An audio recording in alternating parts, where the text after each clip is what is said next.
J'aimerais apporter peut-être un autre petit point. Qu'est-ce qu'on peut espérer de l'université quand un professeur où il a tout passé, parce que l'université pour moi présentement c'est un vrai rituel initiatique, c'est une épreuve pour voir si tu es capable de faire les choses que la société te demande de faire aujourd'hui. Mais qu'est-ce qu'on peut espérer en tant qu'étudiant qui arrive à l'université et qui veut faire changer les choses si, après 19 ans d'expérience, 20 ans d'expérience, après avoir passé toutes les épreuves, après avoir montré que tu étais capable de faire ce que la société te demandait, donc d'avoir vraiment compris comment les rouages du système fonctionnaient, qu'après tout, avoir sacrifié justement ses propres désirs, c'est-à-dire pour vraiment accepter ce qu'on te demandait de faire, et que là, enfin, tu penses pouvoir apporter quelque chose et vraiment agir différemment, on te refuse. On refuse que tu apportes vraiment des réels changements.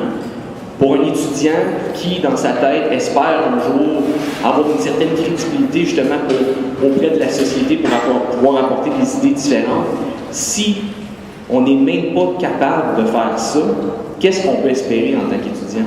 Puis je trouve que ça démontre vraiment les rouages en place, les rouages subtils de l'institution, c'est-à-dire que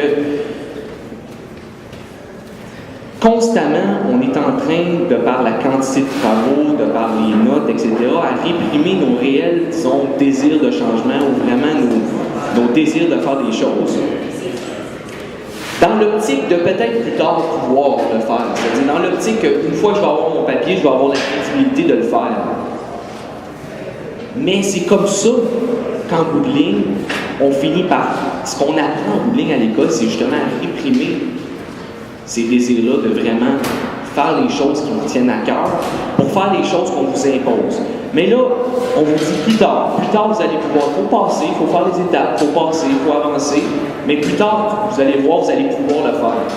Mais le cas de Denis Rancourt, ce que ça me dit à moi, ça me dit que ça me fait douter énormément de ma capacité éventuelle d'agir. Et si l'université renvoie ce professeur-là, disons que l'espoir de ceux, de ceux qui ont encore une petite étincelle de faire changer les choses, il y a des grosses chances qu'elle va s'éteindre encore plus et que peut-être qu'elle ne se rallumera jamais. Donc moi, c'est mon point de vue là.